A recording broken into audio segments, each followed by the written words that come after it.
Hello dear student, एक बार फिर से आपका स्वागत है आपके अपने जीनियस फाउंडेशन इंस्टीट्यूट में। इसमें अपना मोस्ट क्वेश्चन चल रहे थे जो एग्ज़ाम के लिए काफ़ी इम्पोर्टेंट क्वेश्चन है। बहुत ही इम्पोर्टेंट क्वेश्चन है, बहुत ही ज़्यादा, जो आने वाले जिनका एडमिशन वर्ष 2022 में है, जो फर्स्ट ईयर में है, तो उनके लिए बहुत ही इम्पोर्टेंट है जो एक क्वेश्चन जो चल रहे हैं। तो इसमें आज अपन चैप्टर पढ़ेंगे 5वां, जिसमें है मैग्नेटिज्म एंड कैपेसिटर, चुंबकत्व एवं संधारित्र। इसमें अपन ने सुरक्षा अभ्यास पढ़ लिया था, कार्यशाला अभ्यास शास्त्र 2000 पढ़ लिया था, वायर जॉइंट सोल्डरिंग भूमिगत केबल पढ़ लिया था, इलेक्ट्रिकल अभ्यास पढ़ लिया था। आज इसमें चुंबक एवं संधारित्र 5वां चैप्टर है।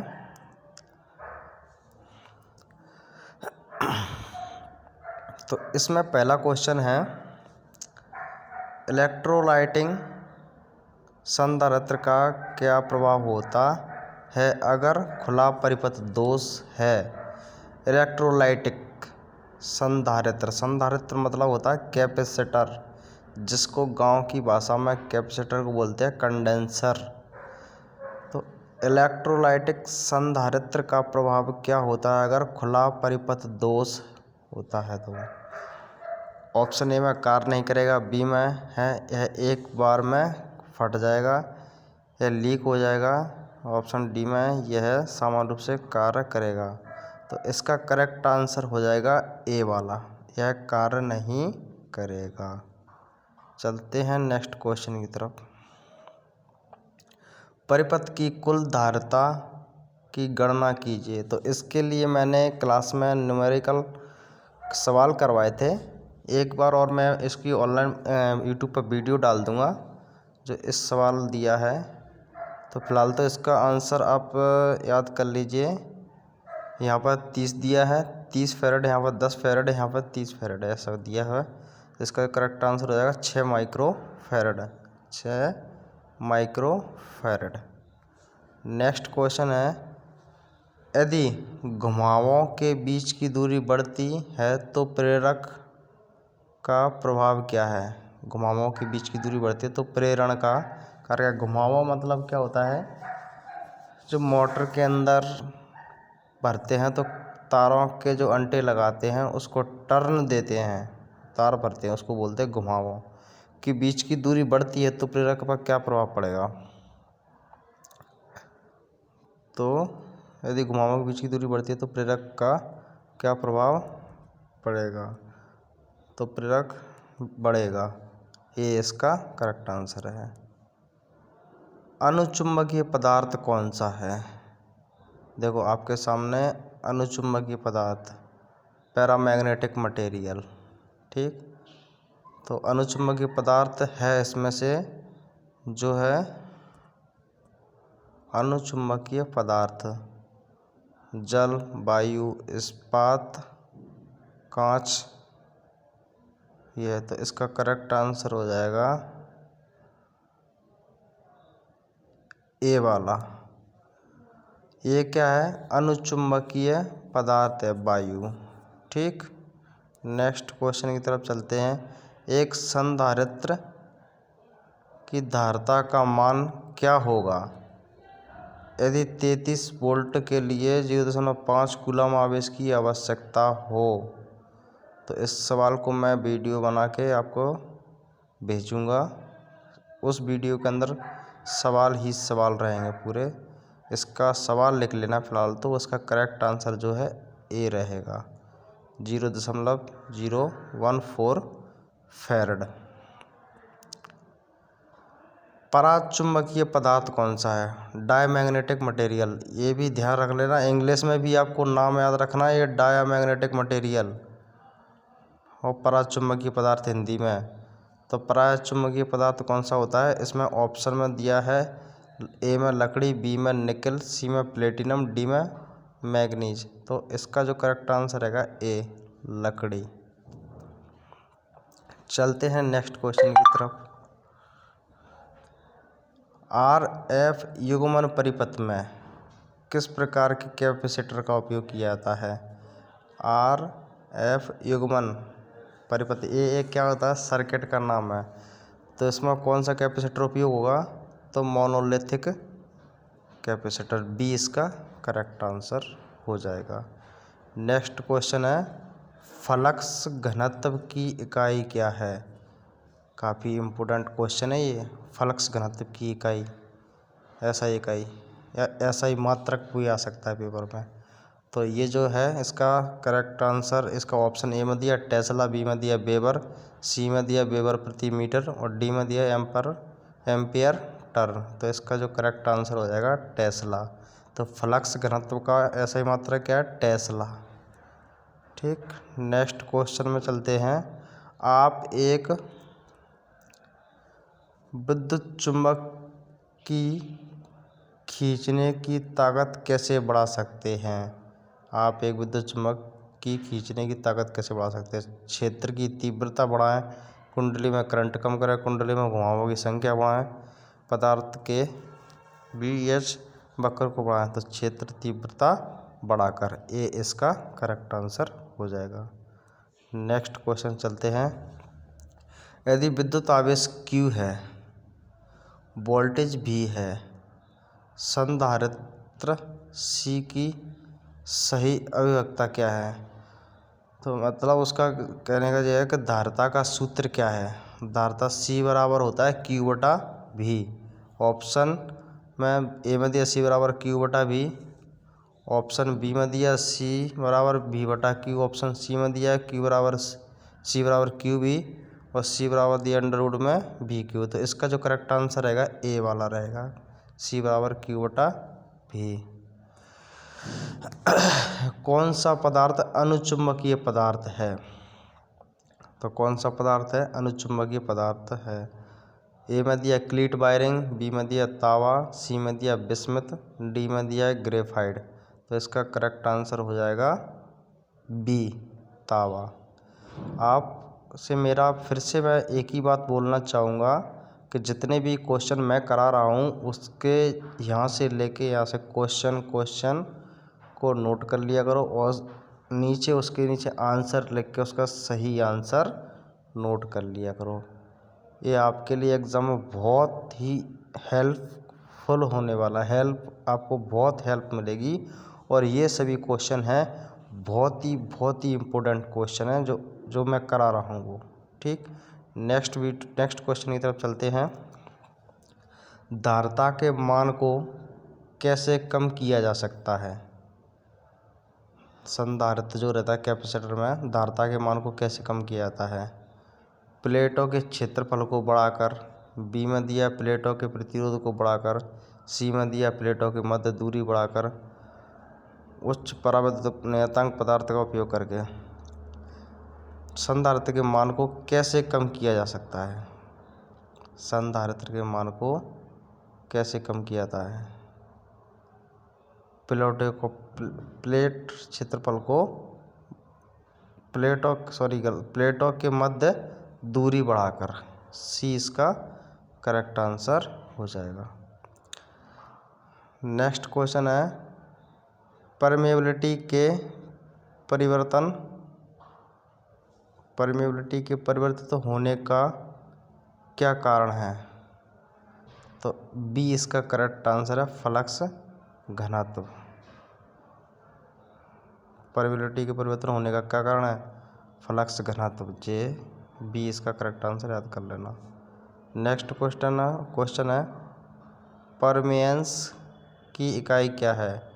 या बोल सकते हैं परमेयंस का मात्रक क्या है? तो एम्पियर टर्न प्रति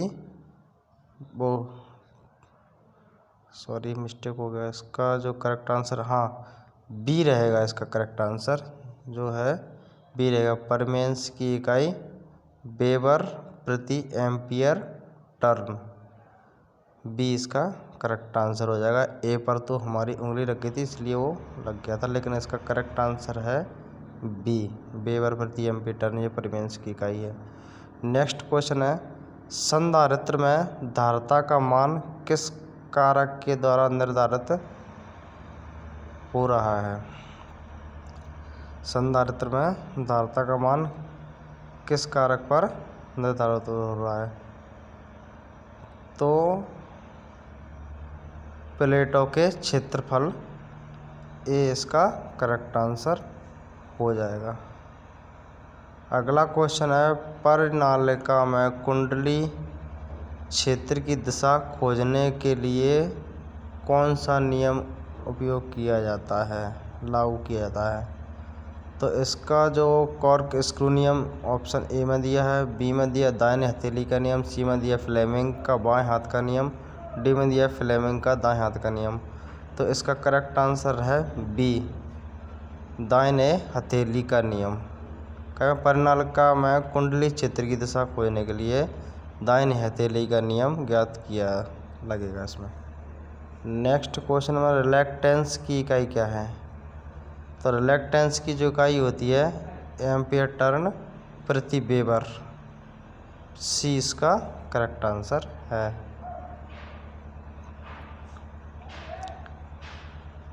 BH वक्र में x द्वारा अंकित भाग का नाम क्या है? जो ये आपको चित्र में दिख रहा है इसको BH वक्र बोलते हैं। अगर पेपर में आ जाए कि दिए गए चित्र का नाम क्या है तो आपको BH वक्र अच्छे से ध्यान रखना है। तो इसका जो करेक्ट आंसर रहेगा ए, कोएसिटिविटी। जो ए इस जगह को क्या बोलते हैं? कोएसिटिविटी बोलते हैं। ठीक, इसको कोएसिटिविटी बोलते हैं इस जगह को। नेक्स्ट क्वेश्चन है, कौन सी विद्युत मात्रा सीधे भंवर धारा के समानुपाती होती है? वोल्टेज, धारा, आवृत्ति, प्रतिरोध। तो इसका करेक्ट आंसर हो जाएगा आवृत्ति। जी क्या होती है? धारा के समानुपाती, विद्युत धारा के भंवर धारा के समानुपाती होती है। ठीक, नेक्स्ट क्वेश्चन में देखते हैं, पदार्थ का BH वक्र के आकार क्या दर्शाता है? जो BH वक्र का आकार क्या दर्शाता है? तो ये दर्शाता चुंबक की विशेषता है। तो सी इसका करेक्ट आंसर हो जाएगा। नेक्स्ट क्वेश्चन में दिया पराचुंबकीय पदार्थ कौन सा है? तो वायु, इस्पात, जल, प्लेटिनम। तो जल जो है वाटर, पानी, ये पराचुंबकीय पदार्थ है। इसको डायमैग्नेटिक मटेरियल नाम से भी आ सकता है। डायमैग्नेटिक मटेरियल कौन सा है? डायमैग्नेटिक मतलब होता है पराचुंबकीय, तो जल। अब आता है चुंबकीकरण की किस विधि का उपयोग वाणिज्य उद्देश्य हेतु स्थायी चुंबक बनाने में किया जाता है? ऑप्शन ए में प्रेरण विधि, ऑप्शन बी एकल स्पर्श विधि, सी में दोहरी स्पर्श विधि, विभाजन विधि। तो इसका करेक्ट आंसर ए हो जाएगा, प्रेरण विधि। ठीक, नेक्स्ट क्वेश्चन में देखते हैं, कौन सा कारक विद्युत चुंबक की ध्रुवीयता को प्रभावित करता है? कौन सा कारक विद्युत चुंबक की ध्रुवीयता को प्रभावित करता है? कुंडली की लंबाई, धारा की दिशा, धारा की शक्ति, चुंबकीय क्षेत्र की दिशा। तो धारा की दिशा, धारा की दिशा क्या करती है? चुंबक की ध्रुवीयता को प्रभावित करती है। बी इसका करेक्ट आंसर हो जाएगा। श्रृंखला में विभिन्न वोल्टेज रेटिंग संधारित्र को जोड़ने से पहले, श्रृंखला में विभिन्न वोल्टेज रेटिंग संधारित्र को जोड़ने से पहले सावधानी बरतनी चाहिए। तो इसका करेक्ट आंसर हो जाएगा सभी कैपेसिटर एक ही निर्माता से क्यों होना चाहिए।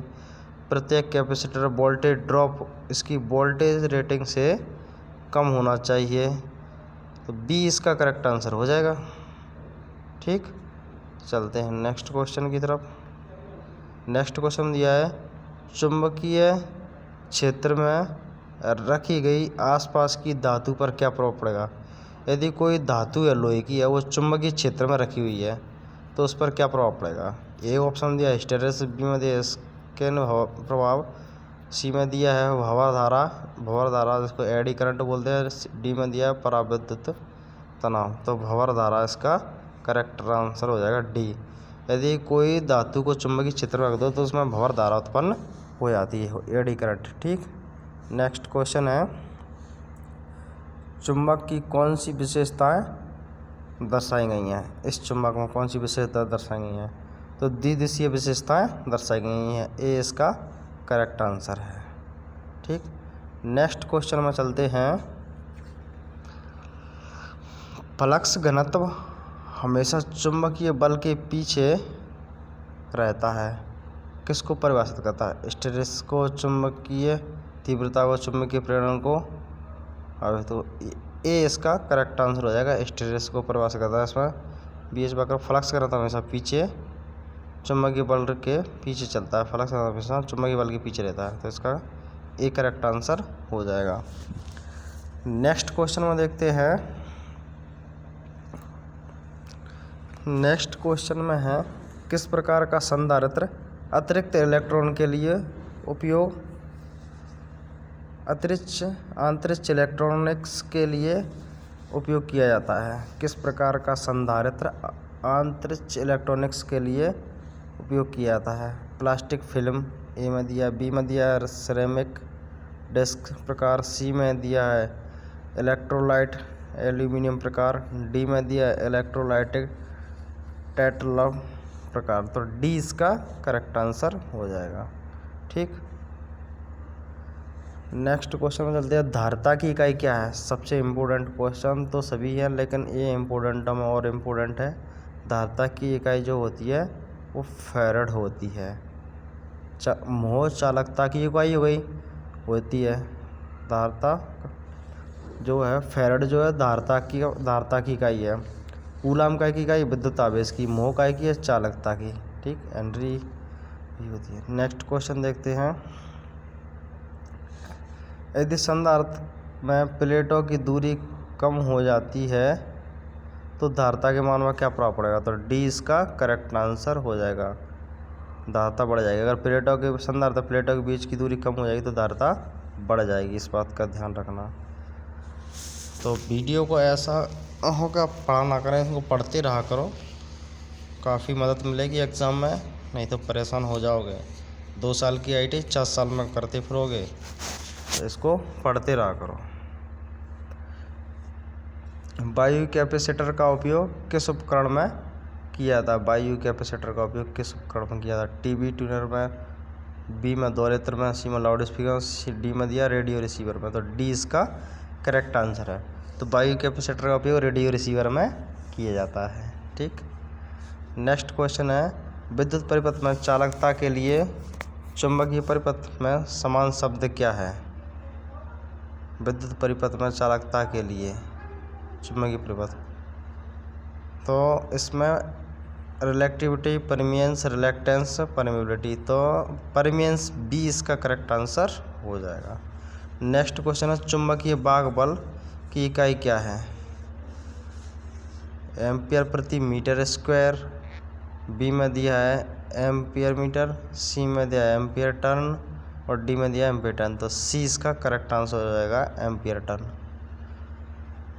तो ये आपके इस चैप्टर के चुंबक और संधारित्र से आपके मोस्ट क्वेश्चन हो गए हैं।